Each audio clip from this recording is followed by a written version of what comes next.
Hi viewers, welcome to Nandan's IAS. Welcome to the series of Indian economy. So we are in the chapter of planning in India. మనం last క్లాస్లో planning గురించి 5-year plans, 20-point programs and MP LATs గురించి మనం discuss చేసుకుందాం. In this lesson we are going to discuss about multi-level planning. Okay, so central ప్లానింగ్స్లో కనుక చూసుకున్నట్టయితే 3 types of plannings ఉన్నాయి. That is 5-year plans, 20-point program and MP LATs. So ఇవి కంప్లీట్గా planning commission యొక్క అడ్వైజెస్ మీద ఆధారపడి ఆ particular prime minister they use to implement these plans, right?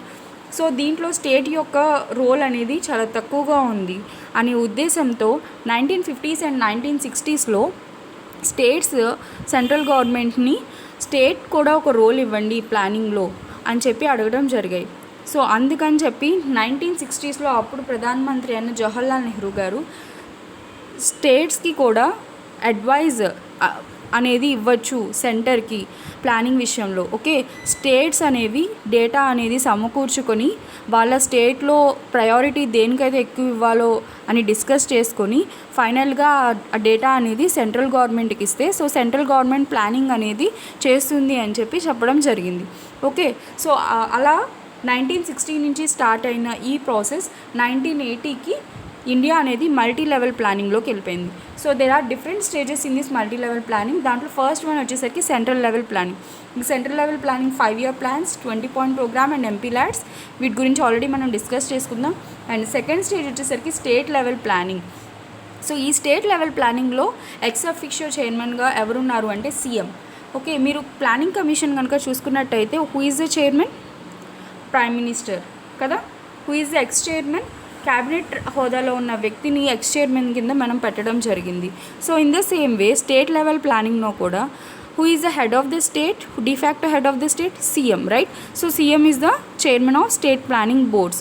Okay, so every 5 yearsకి వీళ్ళు కూడా ప్లాన్ చేసుకుంటారు just like parallel to 5-year plan. Okay, and third stage వచ్చేసరికి డిస్ట్రిక్ట్ లెవెల్ ప్లానింగ్. మీకు ఐడియా ఉంటుంది. సో అడ్మినిస్ట్రేషన్ అసలు ఇండియాలో ఎలా ఉంటుంది? సెంటర్ ఉంటుంది, స్టేట్ ఉంటుంది, డిస్ట్రిక్ట్స్ ఉంటాయి, బ్లాక్స్ ఆర్ మండల్స్ అంటాం. కొన్ని స్టేట్స్లో బ్లాక్స్ అంటారు, కొన్ని స్టేట్స్లో మండల్స్ అంటారు, అండ్ లాస్ట్గా విలేజెస్ ఉంటాయి. So this is the administration, right? So depending upon these administration this multi level planning is divided. You can see here the next one state level planning, ex officio chairman is CM. And next important thing district level planning. తర్వాత అడ్మినిస్ట్రేషన్లో ఉన్నది ఏంటి? District. So district level ప్లానింగ్లో district magistrate చైర్మన్గా ఉంటారు. Who is the district magistrate? Collector. Okay, and see fourth stage of planning that is block level planning. దీన్నే మనం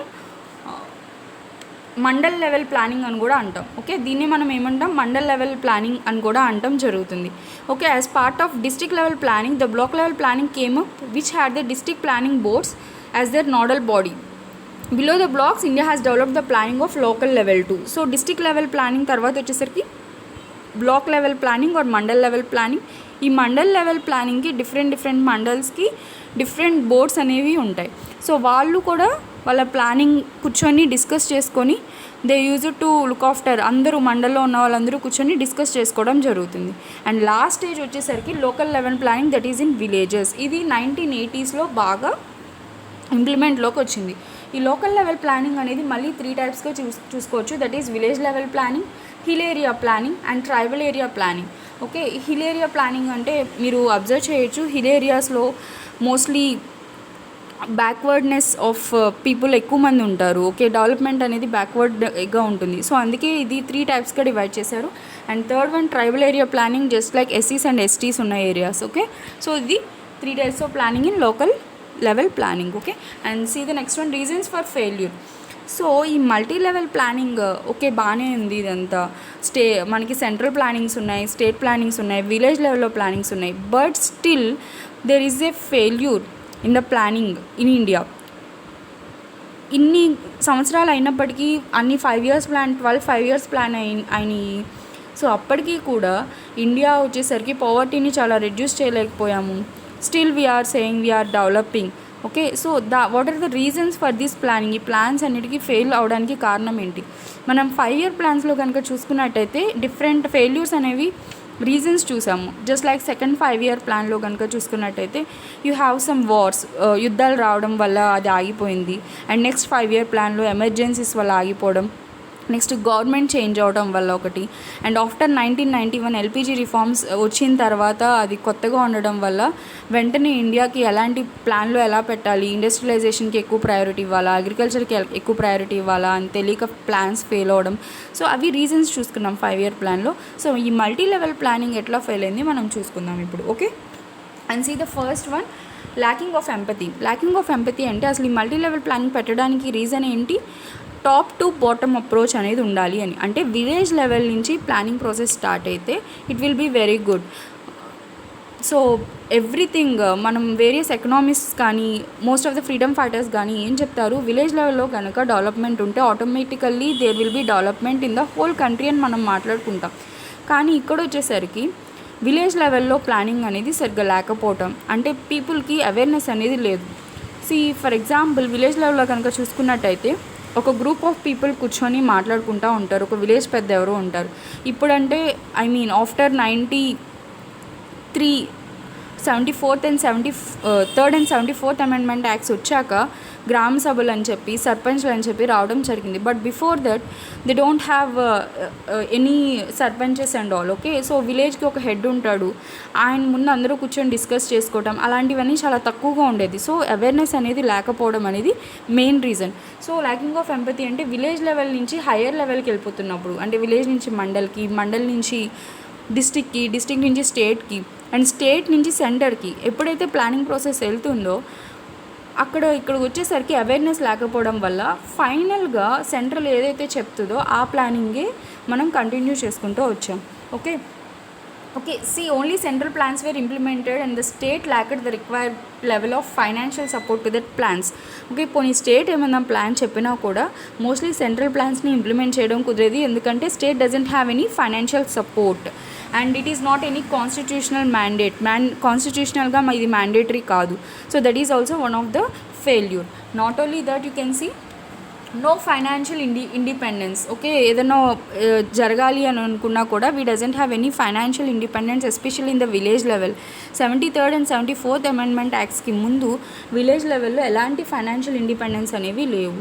so these are the various reasons. So ఈ అన్ని రీజన్స్ని దృష్టిలో పెట్టుకొని మనం municipalities and panchayat, 73rd panchayats and 74th మున్సిపాలిటీస్ని మనం రాజ్యాంగబద్ధం చేయడం జరిగింది. Okay, and coming to that of next slide, way to decentralized planning. The decentralization started in India after 73rd and 74th amendment acts, that is constitutionalizing the giving the constitutional status to panchayat level. Okay, panchayat level ki constitutional status ఎప్పుడైతే ఇచ్చామో so planning అనేది constitutional exercise అయింది according to 73rd and 74th amendment acts. Okay, మీరు కనుక observe చేస్తే central level planning కానీ state level planning commissions కానీ planning కానీ అవి రాజ్యాంగబద్ధం కాదు అని చెప్పి ఫస్ట్ క్లాస్లో మనం మాట్లాడుకున్నాం. ఓకే, ఈ లెసన్లో అవి రాజ్యాంగబద్ధం కాదు, అలాగే చట్టబద్ధం కూడా కాదు. But whereas in the case of village level కనుక చూసుకున్నట్టయితే మనం విలేజ్కి ఫైనాన్షియల్గా సపోర్ట్ కోసం వాటికి కాన్స్టిట్యూషన్లో ఒక స్టేటస్ని కల్పించడం జరిగింది. So what is the first state which implemented local body planning ఇచ్చిన ఫస్ట్ స్టేట్ ఏంటి అంటే it is Kerala. Okay, Kerala is the first state which implemented the local body planning. But still there are many hurdles, కానీ అప్పటికి చాలా hurdles ఉన్నాయి. వాటిలో you can see here the financial status of PRAs is still not stabilized.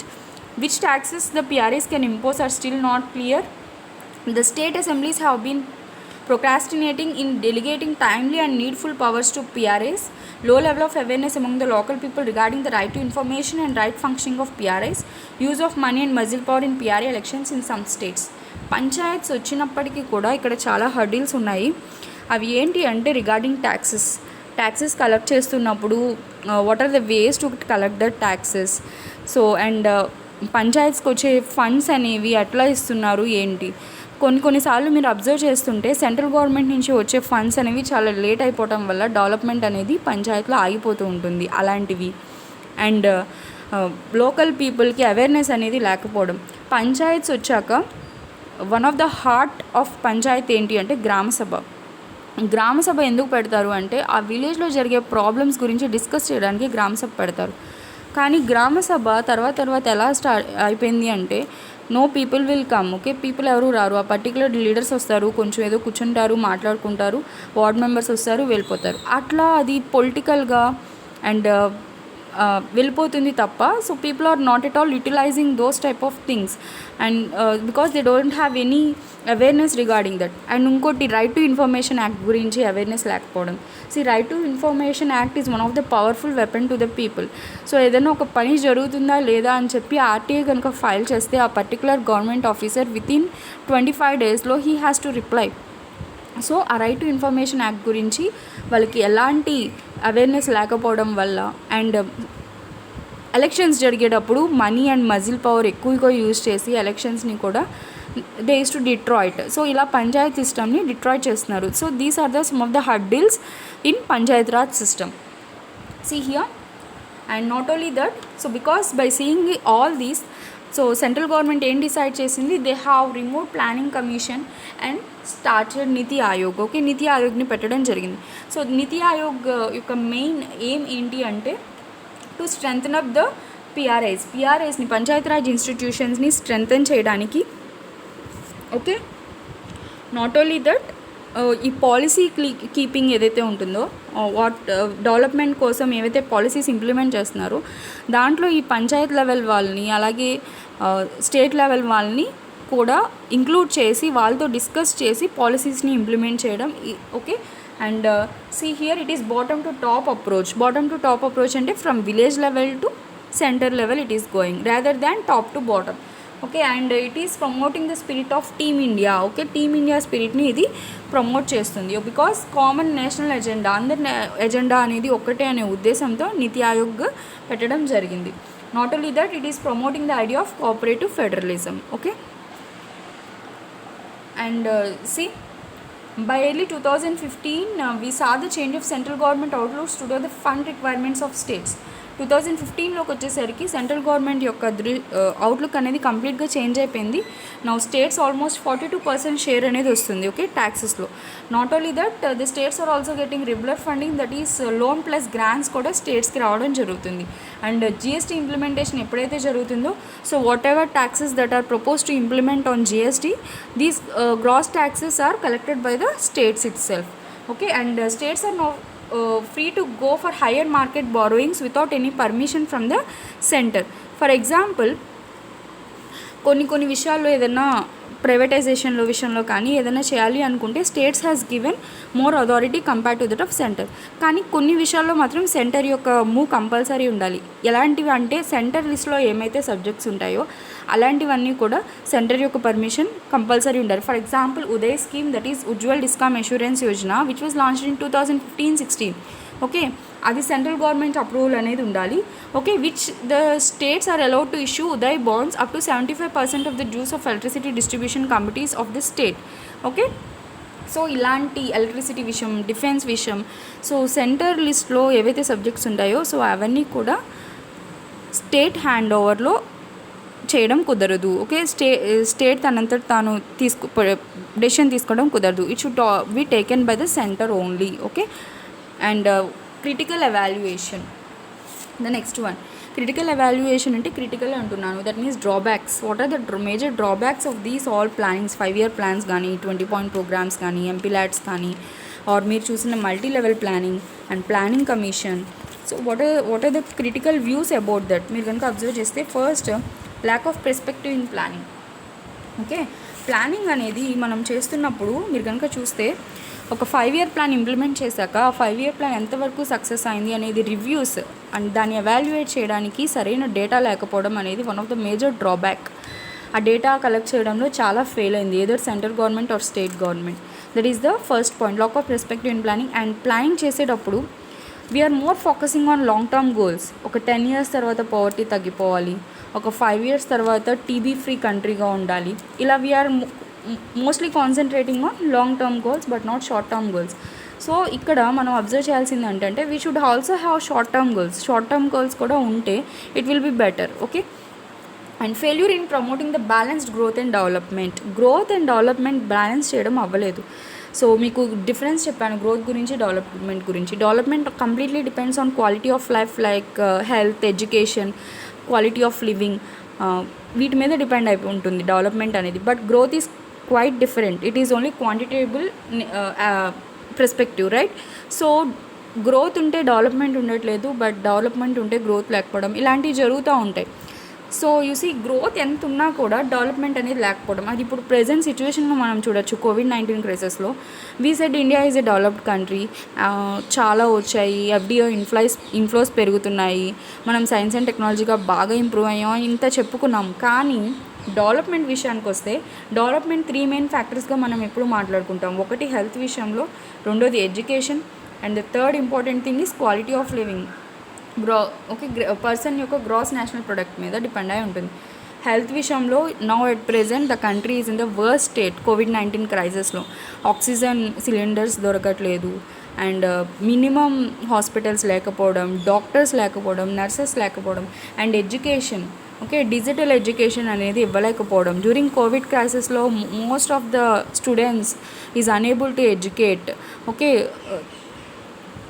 Covid crisis వల్ల అందరినీ schools అనేవి exemptions and colleges అనేవి exemptions ఇచ్చారు, బట్ వాళ్ళకి ఎడ్యుకేషన్ అనేది పోతుంది. సో అట్లా కాకుండా they haves to think some other like digital. ఎప్పుడైతే డిజిటల్ ఇండియా అని చెప్పి మనం ఎంకరేజ్ చేస్తున్నామో we have to move towards the new education system also in India. So development అనేది ఎక్కడో కూడా మనకి కనిపించట్లేదు. So there is a complete failure. And next important highly centralised nature of planning commission కనుక చూస్తున్నట్టయితే before NITI Aayog it is highly centralised, that is totally depending upon central government only. And lopsided employment strategy. Employment strategy కనుక చూసుకున్నట్టయితే ఫస్ట్లో మన investment అంతా కూడా industries మీద పెట్టినప్పుడు, సో ఇండస్ట్రీస్ అనేవి దాంట్లో పిఎస్యూస్ ఎక్కువ ఉన్నాయి, that is public sector units ఎక్కువగా ఉండడం వల్ల ఎన్ఎఫ్ ఎంప్లాయ్మెంట్ని మనం క్రియేట్ చేయలేకపోయాం స్టార్టింగ్లో.